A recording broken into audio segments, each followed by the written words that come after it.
do Senhor Jesus seja com todos.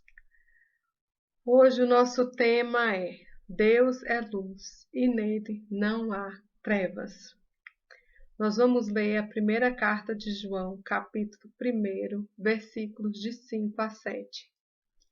Ora, a mensagem que da parte dele temos ouvido e vos anunciamos é esta, que Deus é luz e não há nele treva nenhuma. Se dissermos que mantemos comunhão com ele e andarmos nas trevas, mentimos e não praticamos a verdade. Mas, se andarmos na luz, como ele na luz está, temos comunhão uns com os outros, e o sangue de Jesus Cristo, seu Filho, nos purifica de todo pecado. Então, Deus é luz, e nele não há trevas. O apóstolo João nos diz que a mensagem que eles ouviram de Jesus e que agora estava sendo transmitida àqueles irmãos e que pela graça de Deus chegou até nós hoje, é de que Deus é luz e em Deus não há trevas. Deus é perfeito em pureza, em santidade, em verdade. Em Deus não há nenhuma sombra de pecado, não há nenhuma mentira, nem pequena, que dirá grande. Em Deus não há nenhuma impureza, nenhuma inveja, nenhum orgulho, nenhuma maldade. Não existem áreas duvidosas em Deus. Não existem áreas cinzentas em Deus. Deus é luz. E Jesus nos declarou, isso está registrado no capítulo 8 do Evangelho de João, versículo 12. Jesus diz assim, eu sou a luz do mundo. Quem me segue não andará em trevas, mas terá a luz da vida. Se seguirmos Jesus, que é a nossa luz, teremos a luz da vida eterna, da vida de Deus. No Salmo 119, versículo 105, está escrito, lâmpada para os meus pés é a tua palavra e luz para o meu caminho. Podemos dizer que João completa o sentido desta palavra quando ele diz, lá escrito no Evangelho de João, capítulo 1, versículos de 1 a 5. João completa a revelação, o entendimento deste trecho da palavra de Deus. Então, lá em João, capítulo 1, versículos de 1 a 5, está escrito assim, no princípio era o Verbo, e o Verbo estava com Deus, e o Verbo era Deus. Ele estava no princípio com Deus. Todas as coisas foram feitas por intermédio dele, e sem ele nada do que foi feito se fez. A vida estava nele, e a vida era a luz dos homens. A luz resplandece nas trevas, e as trevas não prevaleceram contra ela. E o Verbo se fez carne e habitou entre nós, e vimos a sua glória, como a glória do unigênito do Pai, cheio de graça e de verdade. Então, Jesus é o Verbo de Deus, é a palavra de Deus que se fez carne e habitou entre nós. O Verbo é a segunda pessoa da Trindade, que se fez homem. Então, João diz que a vida estava nele, no Verbo de Deus estava a vida, e a vida era a luz dos homens. Então, hoje, a luz, a nossa luz é a própria vida de Cristo. No Antigo Testamento, os profetas apontaram para o Messias, e no Novo Testamento, os apóstolos dão testemunho de Jesus Cristo. Deus é luz, não há nele trevas, e a vida de Jesus é a luz dos homens. João continua dizendo na sua carta, como nós lemos no início, no capítulo 1, versículos 6 e 7, se dissermos que temos comunhão com ele e andarmos em trevas, mentimos e não praticamos a verdade. Mas se andarmos na luz, como ele na luz está, temos comunhão uns com os outros, e o sangue de Jesus Cristo, seu Filho, nos purifica de todo pecado.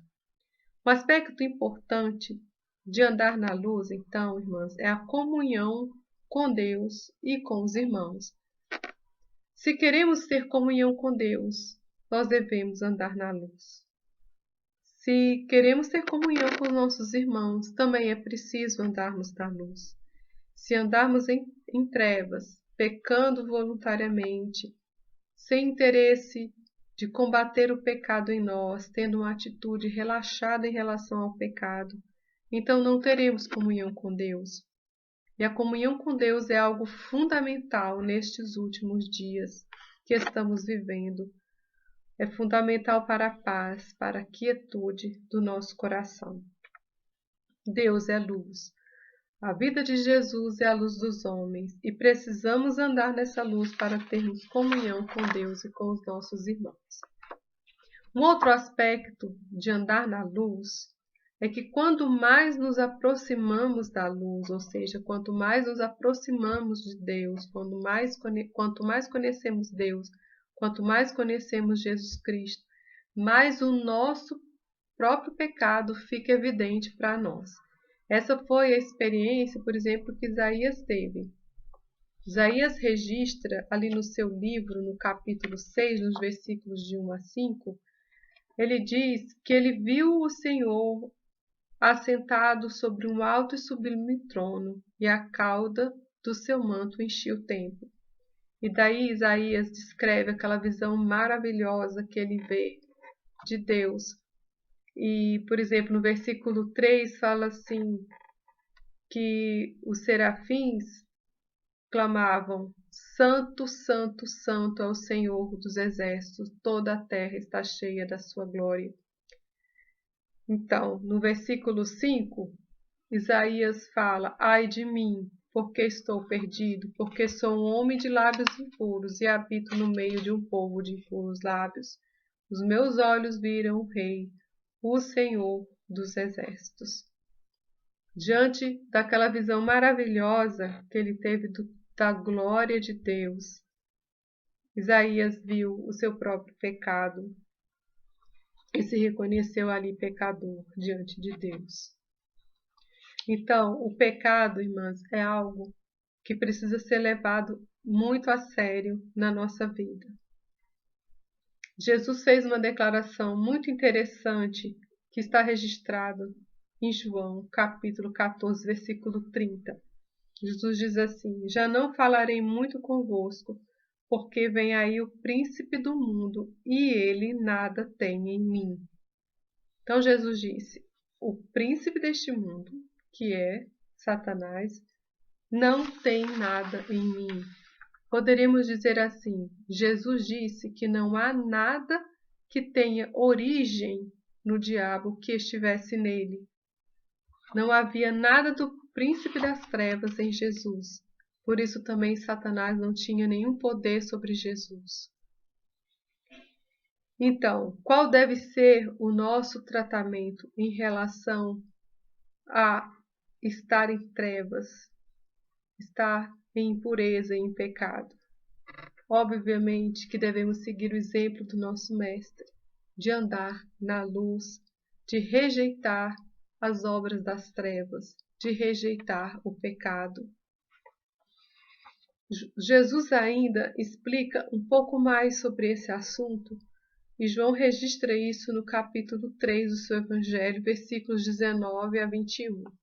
Está escrito assim: E a condenação é esta, que a luz veio ao mundo, e os homens amaram mais as trevas do que a luz, porque as suas obras eram más. Porque todo aquele que faz o mal odeia a luz, e não vem para a luz, para que as suas obras não sejam reprovadas.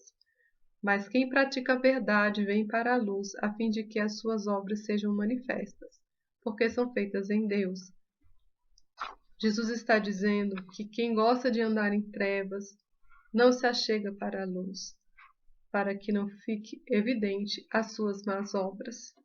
Mas os que amam a verdade, os que praticam a verdade, eles se achegam para a luz, para que fiquem manifestas as suas obras, as suas boas obras, porque são feitas em Deus.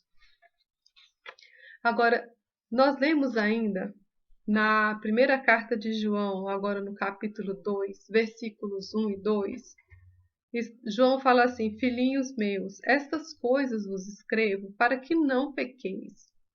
Se todavia alguém pecar, temos advogado junto ao Pai, Jesus Cristo, o justo. Ele é a propiciação pelos nossos pecados, e não somente pelos nossos, mas ainda pelos do mundo inteiro. A ênfase que João dá aqui é a seguinte: eu vos escrevo para que não pequeis. Estamos falando aqui a respeito de cometermos pecados conscientemente, voluntariamente. Então a regra é não pecar. Isso é importante, porque hoje, até mesmo no meio evangélico, se faz muita concessão ao pecado. Muitos estão acomodados dizendo para si mesmos que Deus perdoa e assim acham que podem ter uma vida relaxada em relação ao pecado. Não pecar. Essa é a regra. Eu vos escrevo para que não pequeis. João não disse o contrário. João não disse assim: eu sei que vocês vão pecar. Por isso, quando pecarem, não se preocupem, temos um advogado. Não foi isso. João diz: digo isso a vocês para que vocês não pequem. Contudo, se isso vier a acontecer por um acidente, então não desanimem também. Temos um advogado, Jesus Cristo, o justo. E Jesus Cristo, que é o nosso advogado diante de Deus, ele vai dizer assim ao Pai: de fato eles pecaram. E eles merecem a condenação, mas eu já paguei o preço, eu já paguei a pena do pecado deles. E também temos a promessa de Deus, de que se andarmos na luz, o sangue de Jesus nos purifica de todo pecado, dos pecados que até cometemos, mas nem sabemos que é pecado. E também, no capítulo 1 da primeira carta de João, no versículo 9, está escrito: se confessarmos os nossos pecados, Ele é fiel e justo para nos perdoar os pecados e nos purificar de toda injustiça. Então, o pecado é para ser tratado com seriedade. O incentivo de João a regra é não pequeis. O pecado voluntário é algo sério, é algo que precisa ser combatido na nossa vida. O pecado deve ser um acidente. Mas, se isso acontecer, não é também para desanimar, porque temos um advogado ali junto ao Pai, Jesus Cristo, o justo. Um dos pecados que Jesus combateu muito foi a hipocrisia. Hipocrisia significa falsidade, dissimulação, fingimento. Jesus disse aos fariseus que eles eram hipócritas, porque eles aparentavam ser santos, eles tinham uma aparência de santidade, mas na realidade, dentro do seu coração, aquilo não era verdade. Jesus disse que eles tinham aquela aparência de santidade, mas o coração estava cheio de pecado, cheio de roubos, de furtos, de adultérios, de iniquidade. Jesus ilustrou isso muito bem quando ele disse assim, isso está registrado em Mateus, capítulo 23, os versículos 25 e 26 e 28. Ai de vós, escribas e fariseus, hipócritas, porque limpais o exterior do copo e do prato, mas o interior está cheio de rapina e de intemperança. Fariseu cego, limpa primeiro o interior do copo e do prato, para que também o exterior fique limpo. Assim também vós, exteriormente, pareceis justos aos homens, mas interiormente estáis cheios de hipocrisia e de iniquidade. Jesus disse, então, que a vida dos fariseus era como copos ou pratos. Acho que para nós é melhor entender copos ou pratos. Limpos por fora, mas sujos por dentro. Qual a utilidade de um copo ou de um prato sujo por dentro? Jesus disse que eles pareciam ser justos aos homens, mas o coração estava cheio de iniquidade e fingimento. E o conselho de Jesus foi: limpe o interior do copo, para que o exterior também fique limpo. O que isso significa? Significa que devemos primeiro limpar o nosso coração de todo tipo de pecado, da raiva, da inveja, do ódio, do adultério, de toda sorte de impurezas, de amor ao dinheiro, de amor à posição social. Se o interior estiver limpo, o exterior também ficará limpo. Se o nosso coração estiver puro, então também as nossas atitudes serão puras. No Salmo 51, e todo o Salmo 51, mas no versículo 6, Davi, ele ali nesse Salmo, ele está expressando o seu arrependimento por aquele terrível pecado que ele cometeu com Batseba. Então, depois de ter cometido aquele terrível pecado, ele se expressa assim, isso está registrado no Salmo 51, versículo 6. Eis que amas a verdade no íntimo, e no oculto me fazes conhecer a sabedoria. A verdade, então, precisa estar dentro de nós, no nosso coração. Davi entendeu que a origem do seu pecado era o seu coração. Por isso, ele desejou um coração puro. No mesmo Salmo, no versículo 10, Davi diz assim: cria em mim, ó Deus, um coração puro e renova em mim um espírito reto. Então, o pecado de Davi, assim como o nosso pecado e todo pecado, tem a sua origem, o seu começo no nosso coração. Davi estava pedindo a Deus um coração puro. Estava pedindo a Deus que a verdade estivesse de fato no seu íntimo. Davi, em outras palavras, ele estava pedindo por um novo nascimento, quando ele diz: cria em mim, ó Deus, um coração puro. Nós precisamos ter essa verdade no nosso íntimo, esse coração puro. Ou seja, os ensinos de Jesus devem ser uma realidade, uma verdade dentro do nosso coração. O nosso coração precisa estar de fato limpo, para que as nossas atitudes exteriores também sejam puras. Então, voltando um pouco ao texto que lemos no início. Se dissermos que mantemos comunhão com Ele e andarmos em trevas, mentimos e não praticamos a verdade. Não é isso, claro, que nós queremos. Nós queremos praticar a verdade, e essa prática da verdade, ela começa dentro do nosso coração, com a lei de Deus, os mandamentos do Senhor Jesus escritos dentro do nosso coração. O mandamento de amar uns aos outros, de perdoarmos uns aos outros. Um outro pecado que eu gostaria de mencionar aqui, que precisa ser muito combatido na nossa vida, especialmente nestes dias difíceis que estamos vivendo, é o pecado da incredulidade.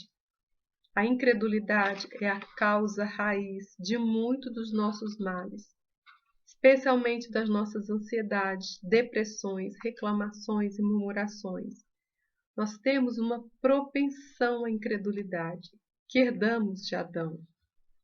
Muitas vezes, nosso coração se inquieta, porque embora saibamos que Deus nos ama, que cuida de nós, que quer o nosso bem, que tem o melhor para nós, parece que no fundo há alguma dúvida de que isso de fato seja verdade.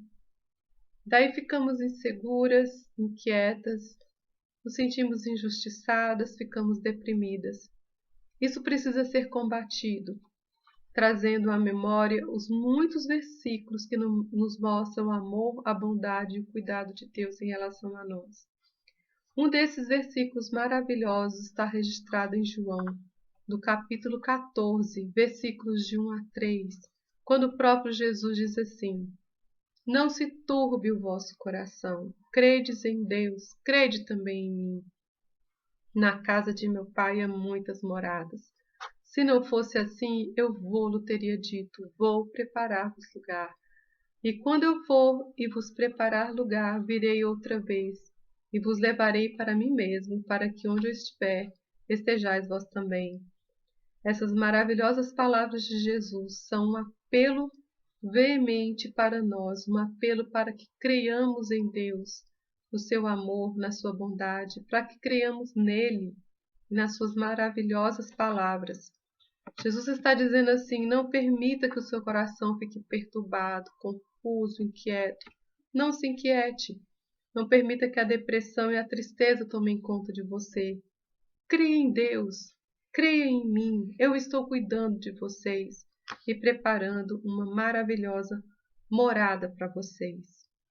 Que nós possamos deixar essa luz de Cristo brilhar nos nossos corações. Deus é luz. A vida de Jesus é a luz dos homens. Precisamos andar nessa luz, combatendo todo o pecado de que temos consciência, para que possamos ter comunhão com Ele, para que possamos ter paz com Deus, paz com nossos irmãos, e para que possamos estar preparados para o encontro com o Senhor Jesus Cristo, na sua gloriosa vinda. Eu finalizo então esta palavra com as palavras de Jesus Cristo. Não se turbe o vosso coração. Credes em Deus, crede também em mim. Que a paz insondável e abundante de Jesus Cristo seja com todas nós. Amém.